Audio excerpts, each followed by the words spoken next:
think of this man who I've heard so many wonderful stories about this morning, and I've read an awful lot about. How do you remember your grandfather?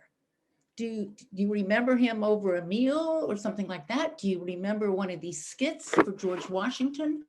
Um, what goes on in your mind? Did he sit and help you with your college homework? Or was he really not involved with you? But from your parents, it sounded like he was a very involved parent. Did he have time to be involved with the grandchildren?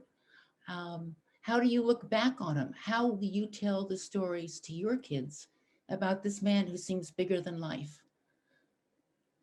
That's kind of what I'm going for here. We'll see how it works. And I'm going to start then with Christine. Those are great questions. So let's see, I feel like, I was really fortunate to be able to, we didn't live in the same city or area growing up, but I was really fortunate that he came down a lot. And I didn't think that I would cry, but he came down to DC a lot. And that was really nice because he would often come down, I think like for work related stuff to DC, and he would stay at our house. And he came down for a lot of like events that I was doing. Sorry guys, I really did not think that I was gonna cry. But like graduations or plays that I was in, or like just a lot, which is pretty nice, very involved, right? I think he was a very involved parent and a very involved grandparent as well, for sure. You were very so it was really nice growing up. I saw my other grandparents, maybe once a year, maybe twice a year. But I saw him like, 5-6 times a year, at least, which was neat. And he was often just around a lot and connected and in touch. And so I feel it was nice to be able to live near him. Yep. And he saw a lot of her too? He did. Yes. One of the first 3 grandchildren, I would assume. Yeah. Yeah, which is kind of cool. He got to know her, and Gwen and my other daughter Maddie's their daycare send like pictures and stuff every day, as well as like their schedule of when they eat and go to the bathroom and sleep and all that. And he actually was like on their mailing list, so he got all these pictures of Gwen and Maddie every day, and along with their little daily updates, which I think he really appreciated. So it was just sort of a neat way that he was also very involved. Is there anything that you particularly learned from him?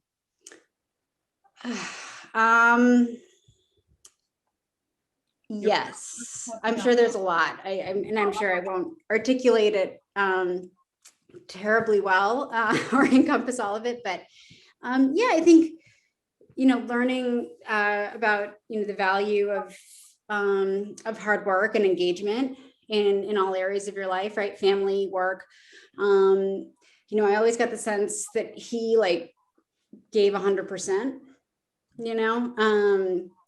and seeing the value of that. Thank you. So, yeah. And now, Dan. Yeah, well, I'd echo a lot of what Christina said. I think we were really lucky that being in DC, that it was easy for Grandpa to come down, and he had purpose to come down pretty frequently. And so, one of the things that I always remember, especially from a very young age, that sticks with me and probably forever will, is just he wouldn't smoke his pipe in the house, but it would smell like pipe smoke in the house. And I think a lot of people might find that to be an off-putting smell, but I think it speaks volumes about how great he was and how much we loved having him around, that smell never bothered me. And in fact, it was like a smell that I like kind of loved having in the house. And it was something that like became something like just one of those sensory pieces that I think will probably forever remind me of him and take me back to just having him in the house and having his presence around, which obviously we all miss. I think the other thing that makes me think of him is just, I think the word interested. I mean, it's a basic word, but he was always so interested and engaged with all of us. And he always, when I spoke to him on the phone, especially as I was older. But even, from a young age, he was always so engaged and interested in what I was doing or what I was learning at school. And like, he always brought a kind of almost freakish level of knowledge about whatever it was that I was learning about in school that was kind of like off-putting. And now, like, looking back, even more like, how does he know about Egyptian pharaohs from when I was a high schooler or middle schooler? It's like, I don't know anything about that at this point. But he had that kind of it was a sponge brain that never let anything out, which is just so extraordinary. But that, and even once I got older, he was so interested in what I was learning, interested in what I thought. It wasn't just calling to check in, but he always asked my opinion about things. And he said, what do you think about this? Or what do you think about that? Especially as it related to politics and the ways in which kind of like our worlds overlap. That was sort of a thing that he just always wanted to know, right? And so it was just a pretty incredible just to have that, not just, from a grandparent who doesn't have just one, but two or three, but 14 grandkids and great grandkids. And so that was just always, I think, made me feel special, even though, it was like he did that for everybody, right? And so I think he had that way of making anybody and everybody feel like they were the center of his attention in that moment, which is a gift for someone to have. A good lesson for all of us to learn. Yeah, absolutely. To make other people feel special. Did he call you or did you call him? Both. I'd say he was probably better about calling me than I was about him, but I think we always kind of, it was oftentimes like phone tag that I might not be able to call him back for a week or two, and he kind of liked to call during the day, during the work day, as my dad actually does too. And oftentimes I couldn't take those calls, but I always try to give him a call back, and it was always great to chat with him. Now, you would inspire other parents to go call their grandkids. Yeah. I think a lot of us feel a little shy. Oh, we'll be bugging them, we shouldn't bother them and so forth. But, hearing you say that, that's wonderful. Mm-hmm. Those are good memories. Danielle? I lost her. She's up on the other end. Danielle was here. Did I lose her? I'm on mute. Oh my God, that was so embarrassing. Hi. Yeah, I mean, I think that like something that I always remember, like something I miss around like the holidays and stuff now, is that he always used to send cards for like everything. Like he would never, ever, ever forget a card. And that was always something that was really important to me. And I try to do that now as an adult, and I'm not very good at it. And it always was shocking, kind of like what Dan was saying, how he was always able to, make everybody feel so special and so individual. And he sent all these cards out to all of us, I'm sure, for like every single, occasion. And he was always there. And I think that that's pretty remarkable. That is amazing. Yeah. A lot of stamps. A lot of stamps. A lot of business of going to the store and getting the cards and getting the stamps. Mm-hmm. Now, what did you learn from him other than getting cards? Did you learn anything special? I think that I really learned, I'm sure all of us did, he sort of always pushed through things and never really gave up. I mean, he didn't always have the easiest time. And I think that he always just tried to keep going and not only try to stay positive for himself, but stay positive for other people, and kind of always keep like hope and try to really, keep forging a trail and keep, braving on, to say. So I think that that's something that's really important. And I take that with me all the time. Well, that's interesting. I like the quote I found, and I think it was Tom who said it, that there were some people were workhorses and some people were show horses, and that your grandfather was a workhorse, and that he kept on plugging, which I thought was an interesting quote. I'd never heard it before. Now, I don't think Matthew is here yet, and let's give him a minute let's go on to Aaron then. There's Aaron. Sure. Hello. I think, when I think about Grandpa, what comes to mind for me is definitely his passion for learning. I think, as Dan mentioned earlier, he loved to engage in all of our school activities and our studies. And one memory that comes to mind, especially for me, is during one of my college breaks. I think it was a fall break or winter break. And I had just completed a course on Shakespeare. And I remember him, diving into a number of different Shakespeare stories, asking me, questions about the plot and characters. And, I had finished the course only maybe 2 or 3 weeks prior, and his memory of the characters and the plot was far greater than mine. He could pick up every detail and sort of talk through them. But I think it represents his passion for learning that he really carried through and loved to engage with us on.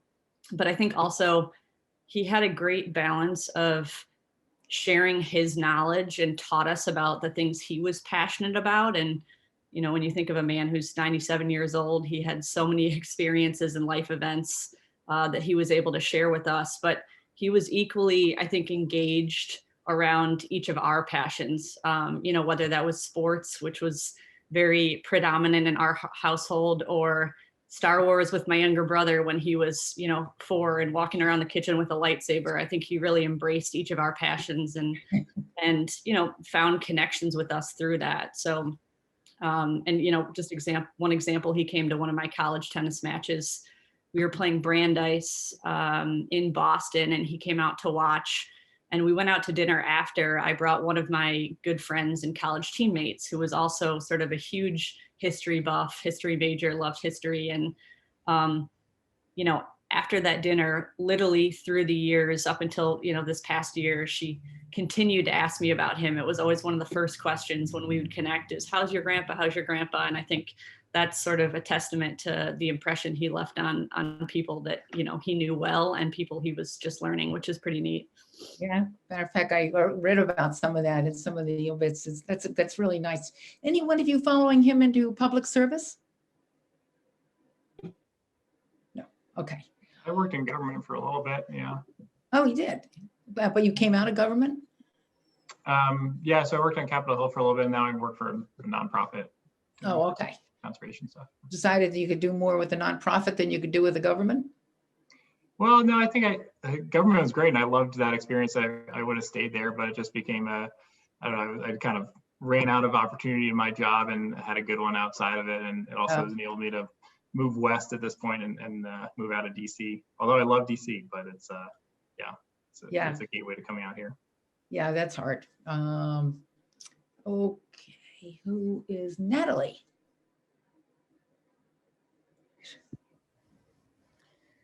Hi, everyone. I'm sensing a lot of themes here, which is very cool to hear and to see.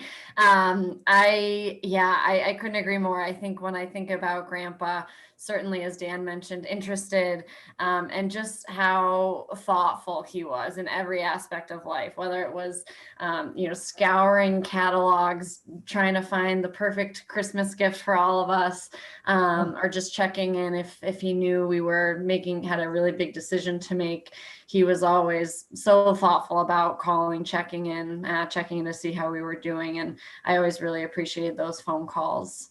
And I also really appreciated just how passionate he was about all the things that we were interested in and willing to share his own passions, like Erin mentioned. And one moment in particular stands out to me. I am very much interested. I'm in a clinical psychology doctoral program, and I study civic engagement as a health behavior, how being engaged relates to our mental health. And so Grandpa, being one of the most civically engaged people you can imagine, took some interest in this topic. And I remember we were at Westport, had just finished up some dinner, and he just started grilling me, and he question after question. And I remember coming away like, holy crap, this was I think more intense than my thesis defense. He he didn't miss a beat, and he clearly was very knowledgeable about the topic. But it was that type of discussion, that willingness to engage, to push you, and I appreciated that quality of really challenging you to think outside the box, and being able to engage in those discussions. And I think that as someone who works in the psychology field, and perspective taking is pretty big for us. And so I think I am always so impressed by the way that Grandpa at the age of, well, throughout his older adulthood was able to continue to reach out to others, hear other people out, listen to their perspectives. And I think that is something that I have grown to appreciate tremendously, and really try to embody in my current work. Yeah, it's an amazing talent to do that. And so many of us are so shy about doing it and just don't. I see that Matt has joined us, so I'm going to go back to Matt since I understand you have a new baby. And Matt, could you come away from the window because the light is blocking you? Let me try. Yeah, there we go. Is that better? Yeah, that's better. Yeah, sorry. Congratulations on the baby. Sorry I'm late. I just finished changing a diaper, so that's my excuse. Life goes on. When I think back on time spent with Grandpa, I am struck by the interest that he took in all of his grandchildren, and his unbelievable memory in particular. I think back to one conversation I had with him. I think I was in high school or in college, and he was asking what we were reading in my English class. And I don't remember what the book was. It was probably something, The Scarlet Letter or something from your typical high school canon. And he probably hadn't read the book in 30 or 40 years, but he remembered the story better than I did. And I was reading it at the time. But I think that's just indicative of, not only his amazing intellect, but also his interest in his grandchildren. He was always asking questions about what we were learning, questions about what type of work we were doing. And, even at times when I haven't found my work or career the most stimulating or interesting, he's shown interest in it and asked questions about it and been involved. He's always remembered to call for birthdays or celebrations or, my wife's birthday, things like that. And it's those little things that I think are just sort of amazing to me that not everybody is able to do. And he had the energy and the memory and the will to do that throughout the time that we got to spend together. Is there something you would like to emulate that you learned from him that you would like to bring into your own life personally? Something? Yeah, I was always struck by his ability also to make connections with people and maintain those connections. And that's something that's been hard for me, but I was always impressed by with him. He was always meeting people wherever he went in his various jobs and in his travels. And he was so good about keeping in touch with those people, whether it was through a postcard or a phone call. I think that was particularly evident in the later part of his life, where there were just so many people that cared about him that he stayed in touch with, in even small ways. And I think that that's something that's really difficult to do and takes a lot of work, but he was just so good at it. That's something that, I think that I always think that I need to be better about. And I always think of Grandpa's ability to do that and the ways in which he did that as a sort of model to emulate. Yep. Yeah. And in this time of COVID, it's something that we've all been really aware of. Those of us who are extroverted are like, oh my God, it's so hard doing this, but how do we reach out? How can we do it? Thank you for taking the time. I know it's hard with a new baby. Let me see, where did I leave off? I had Natalie, right? So it's Martin now. Yes. Hello, everyone. So for me, I think the thing that sticks out most about Grandpa is this, what I kind of consider a duality. He had this incredibly pervasive calmness about him. I think in particular of scenes of him kind of almost holding court at his house at Potter Pond for holidays, or as I'm sure some of these other guys can attest to, during Christmas Carol readings, and just the intense kind of attention that was being paid to him. But there was also this pervasive calmness, when he was sitting out on his, what I call his little perch at the Westport home, smoking cigars, or when we were younger, watching some of us play croquet in the back there. And yet for all that pervasive calmness, there was this intense commitment to interpersonal relations and to all of us. And for me, it spans, from when I was 7 years old. He would constantly chide me about the Tom Brady Peyton Manning rivalry between the Indianapolis Colts, who I was a fan of growing up, and his beloved New England Patriots.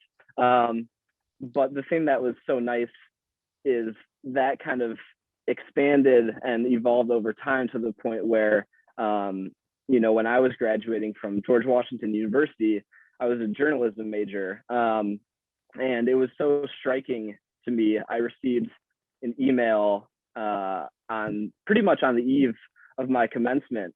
And here was Grandpa talking about his in-depth experiences and his appreciation for those experiences at the Harvard Crimson. And later attached, it was given to me by my dad later, but was his medal from the Crimson.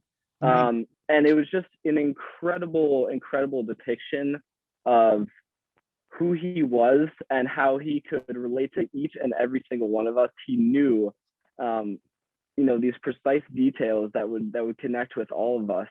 And I think for me, that is still the thing that I think about the most is, for all the funny banter that I had when we were younger and chatting about sports and casual things, the things that matter most and those connections you make, that moment to me signified more than anything else ever could. So that was incredibly special for me. Well said. Did any one of you ever follow him into Harvard or not? No.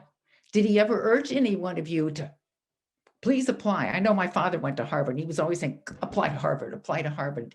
Did he ever urge one of you to do it or not? Or he left your own choices up to you? Yeah. We joked about, he was like, oh, you should just apply. I feel like he said that to all of us at some point. Yeah. Okay. Yeah. And how about his political career? Did any one of you get really involved in thinking about all that? Of course, it was some of it, the JFK was past your time, but it must have been fascinating, though, that JFK was in and out of his life. No? Okay. I did a summer internship with Senator Ted Kennedy. Grandpa had actually taken me to a dinner at the Kennedy Center. I just went along with him, and while we were there, Ted, the senator, came over to Grandpa and said hello, asked how he was doing, and they had a whole conversation. And then my grandfather introduced me, and he was like, well, are you in college? And I was like, yeah. And he's like, oh, we got to get you an internship, right, Dan? We got to get her in. Let's get her talking to Barb. And I was like, well, okay, well, I want to be a teacher, I think. And they were like, yeah, get her into the office. So I got to spend a summer there, and it was incredible. The staff was amazing. But it was just so funny how Senator Ted Kennedy came over to Grandpa like they were just, old friends, and was like, oh, she's your granddaughter? Oh, of course, get her right into an internship. It was just their banter back and forth too. It was really great to watch. So that connection. That's like your father's story. Your father almost knocked down Bobby Kennedy, he was telling me earlier this morning. Yes, he did. And were you the child who worried about the wooden spoons? Oh, yes, that was me and Kelsey and Corey. Oh, yeah. We walked right into the house and we saw all of the wooden spoons in her house, and we were like, oh my gosh, were those the wooden spoons that she used to beat you with? I was like, no. Well, I think I skipped. No, you're next, matter of fact. So that's perfect. Emily, so tell me, what memories, is there one specific time other than meeting Ted Kennedy, which would have been amazing, that you also remembered, that you learned from him? I think just in general, lessons that I've taken from him are, the importance of family and tradition. He was so strong with family traditions and bringing family together, those different activities or events that would, unite us and bring us together to celebrate, and just being there for one another, and the importance of that family time and those connections with each other. I think about when I was pregnant with my now 19-month-old, I was late delivering, and like every day past my due date, he called, like, oh, how is it going? He's still in there, what's going on? And he called me more than my friends did. So I think, just that, and he, my grandfather's calling me more than like, my girlfriend. So just the fact that he remembers those small but important details, calling me and asking me how things were going that I would forget that I had mentioned to him weeks ago. Just that care to attention to detail. So I think really that the family and those traditions is what really stuck with me. Whenever I was home, he would always make time to get dinner with me and catch up and see how I was doing. And, like everyone put more eloquently than I am, just his ability to remember what we were doing and take interest in those topics and, and help us find our strengths in things too that we were interested in. So it's very important. You need somebody. And it's nice to be a grandparent because they don't have to live with you every single day with all the foibles, and you don't have to live with them every single day. No, but it was like he was with us though. I mean, from cards to flowers to, meeting us out to dinner and just really making that time. Like Dan was saying, he made you feel like you were like extremely important and like an only grandchild, but there were 20 of us, so I think that the ability to make everyone feel like they were someone special and that we could do anything we set our minds to, it's just an incredible trait that he had. That's wonderful. And Kelsey, what do you add to that? Hi everyone, it's so nice to see everyone. It makes me like trying to keep it together for this, but one of the biggest things I think that Grandpa did for us is he brought us all together. And as you can see now, like he's still continuing to do that. I don't want to repeat what everyone else has said, but I completely agree. He was just extremely intelligent. Anything you had to talk to him about, he had history, he had experience, he had knowledge. He had the true stories behind all of these moments in time that you're learning about in a history book, and he lived through it, and could even debunk some of the facts and information that I would talk to him about, which was pretty cool. You get involved with political discussions with him?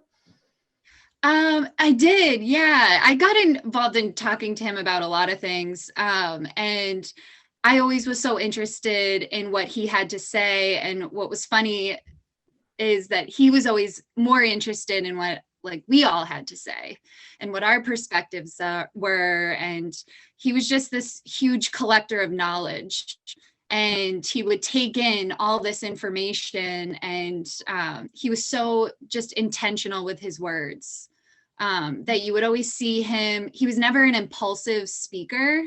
He would always sit back, listen. And I even watched this, I got the opportunity to go to some of his lectures and speeches at Harvard. And it was really interesting to see when someone would ask him a question or share an opinion or say something to him, he would always pause for a moment and just take everything in. And you could tell that he was really speaking with his head and his heart. And I think that was pretty amazing for someone. Yeah. And talks as much as he had to. Yes. Yeah.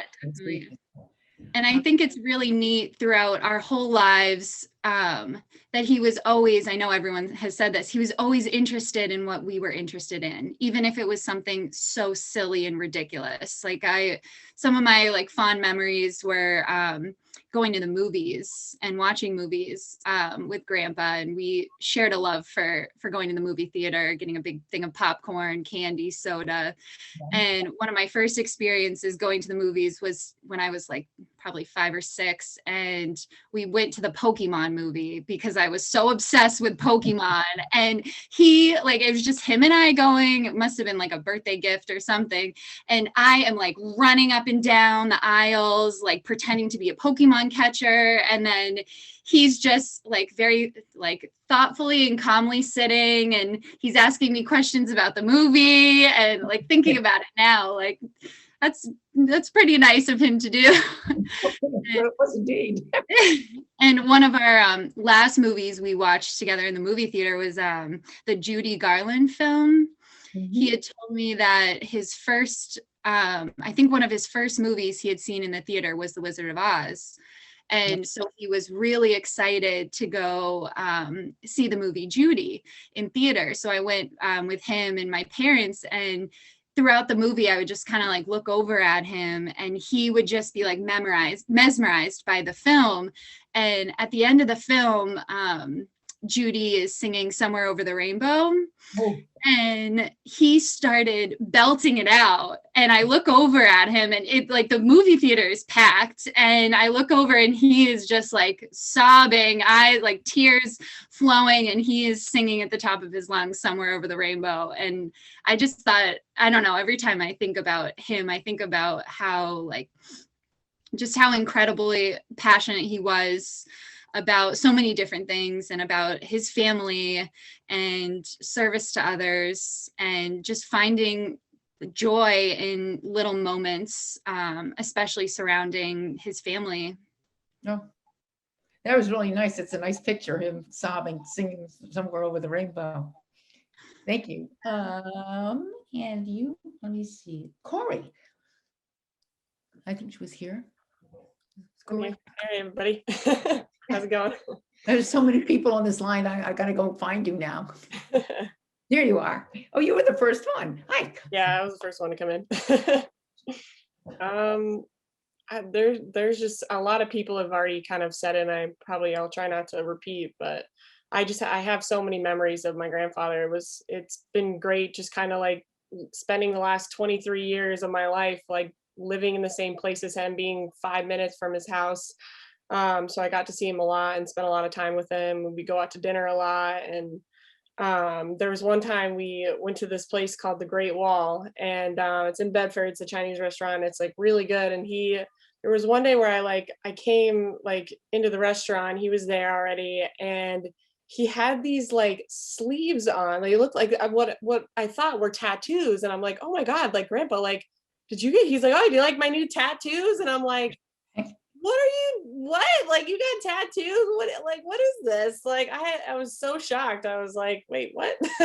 But then he like started taking them off, and they were just sleeves, like tattoo sleeves. But he always brought humor in to my life, and that just was, I don't know, he made my day that night. Oh, you think of your grandfather having tattoos. Yeah, it was pretty shocking. We were like, what?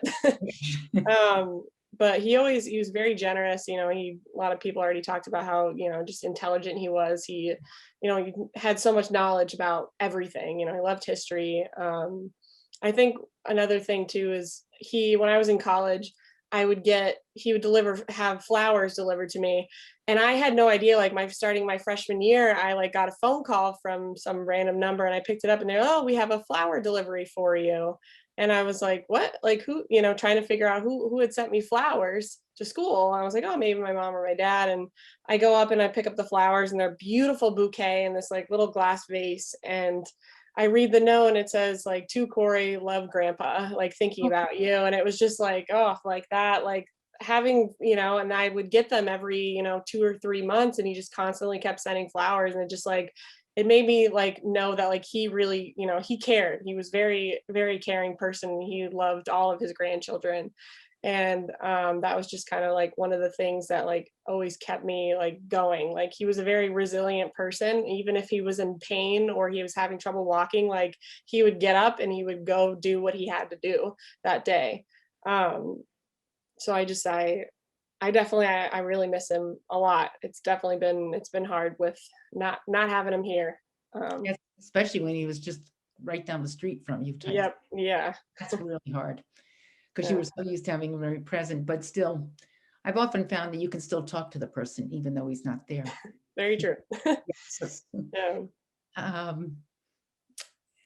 had one question, maybe before I go to Rebecca. The parents talked about learning about honesty. It was one of the big things that came through with the parents.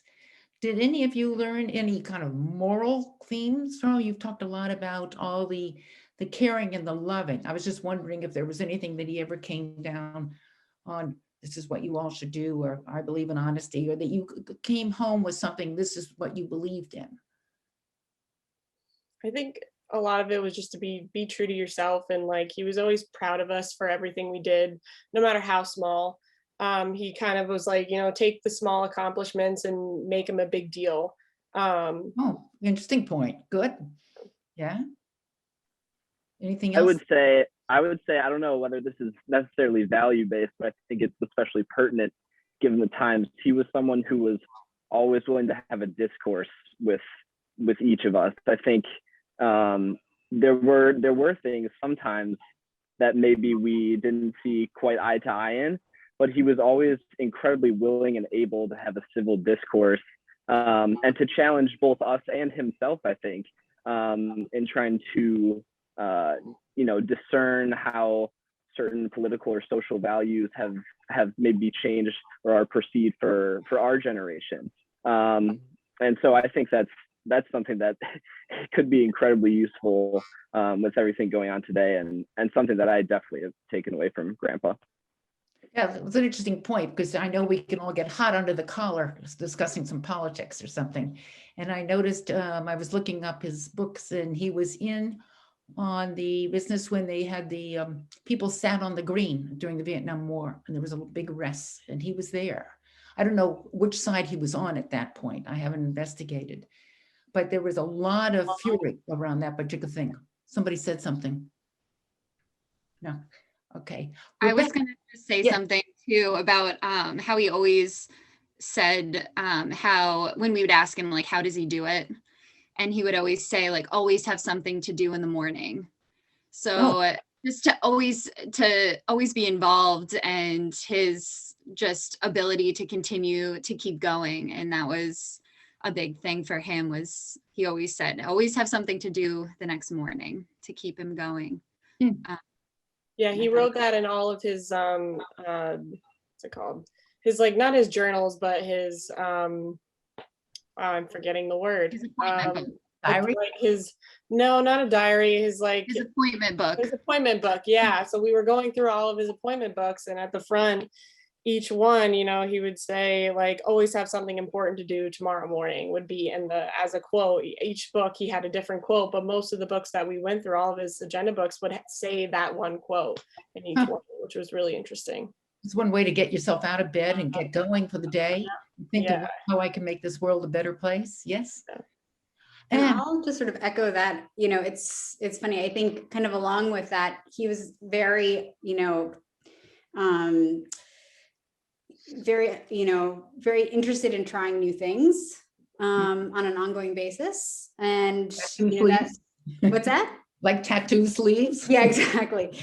And even if he was sort of unfamiliar with a concept or an activity, he was game to give it a try if he could. And, he actually officiated my wedding. And I remember when my husband and I were trying to my then fiance and I were trying to figure out, what we wanted to do for our wedding and how it would work. And, we were thinking about having somebody special to us, marry us. And Nate said, well, how about, you have your grandfather? And he and my grandfather, got along really well too. And so I gave him a call, and I don't think he knew that, like, people could get it, a license to marry people. And he was all concerned. He wanted to make sure that I knew that he wasn't a minister.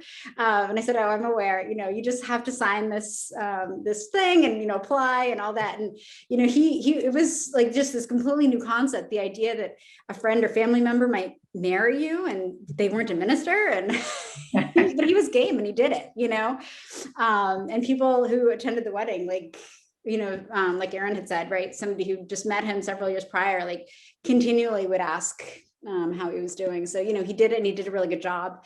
And, then he was on his iPad Zooming, at the beginning of the pandemic with his class. Right. And I get annoyed when I have to update my iPhone or something to a new version. I'm like, oh, it's different. But he just kind of kept rolling with it. And so it's good inspiration and something for me to, remember and think of throughout, my life too. Something to follow on. Now, Rebecca, you waited patiently. I know. Yeah, I think for me, he always made me feel really special. Like growing up, he was just my grandfather. Like, you know, there was no sense that like I wasn't biologically related to him and that I was any different than any of his other grandchildren. And I think echoing what everyone else has said of like, he just, you know, you were the center of his world when he talked to you. And I just remember not always feeling special growing up, and that he, like when his focus was on me, I just felt like not only that I was important, but he really encouraged me to feel capable and confident. And I think I can't remember if it was like I was talking to him, but growing up in North Carolina, I had this shirt that said like future president. And I was like, I'm going to be the future president. And I had someone say like, oh, women can never be president. And I remember telling Grandpa Fenn that, and he was like, you know, that's utter nonsense. Like he just like really like, I don't know, he just would always sort of, he was so wise, and like everyone said, like his memory was impeccable, and he had done so much with his life that it was like anything he said I could do, I really believed.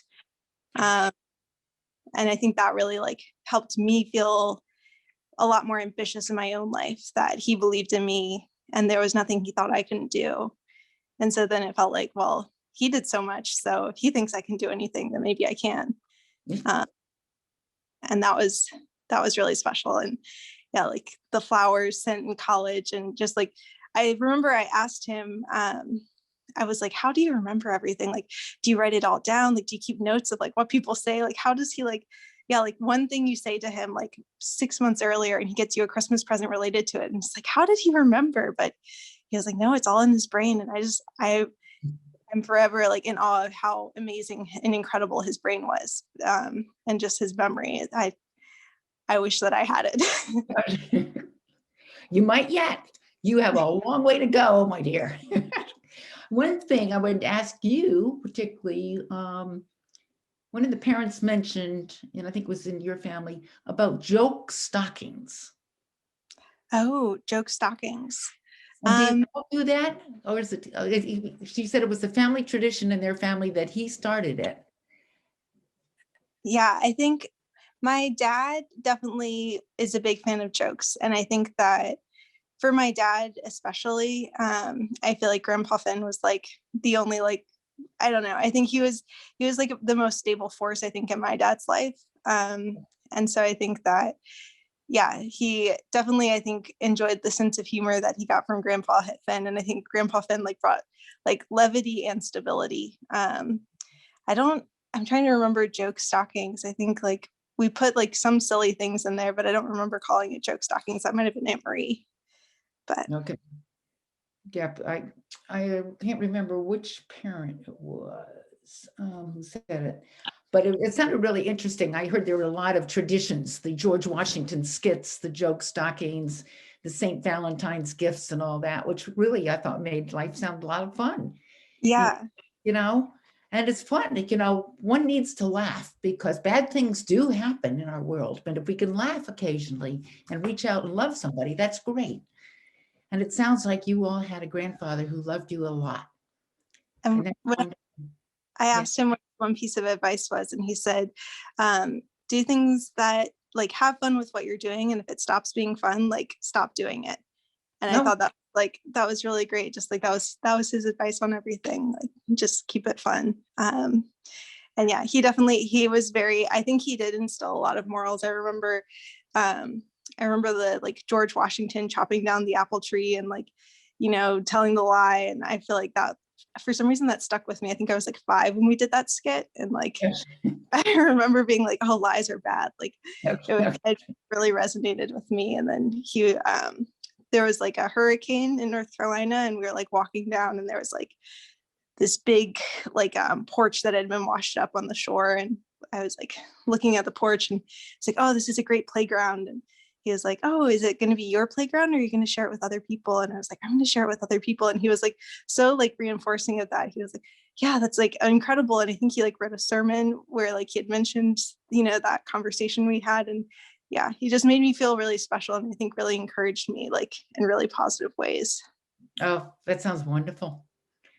I think this whole program is going to be a great lesson to all grandparents to think of what they can do and to help kids come along and so forth. Because life isn't always easy, and it's nice to have somebody on your side. It sounds like you did. Does anybody have anything? We almost made it to an hour. You have anything you want to add for all this? This is, as you know, is going to be shown at the Historical Center here in Lexington and other places. And I want to be sure you feel content with what you said and don't want to add anything before we close it.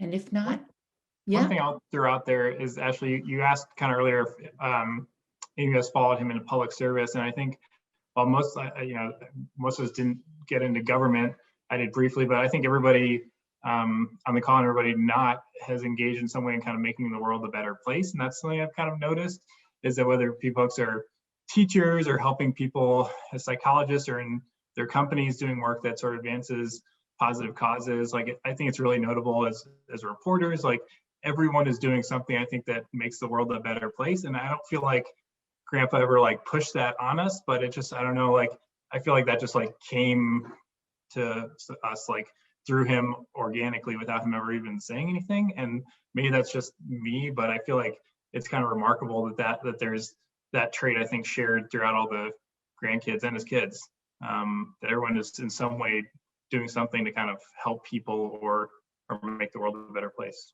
good point. Who was the Just to add on psychologist that. here? There's genotypes. Where's the psychologist? Is that Natalie? I'm trying to read. You might explain. Phenotypes and phenotypes, yes. Yeah.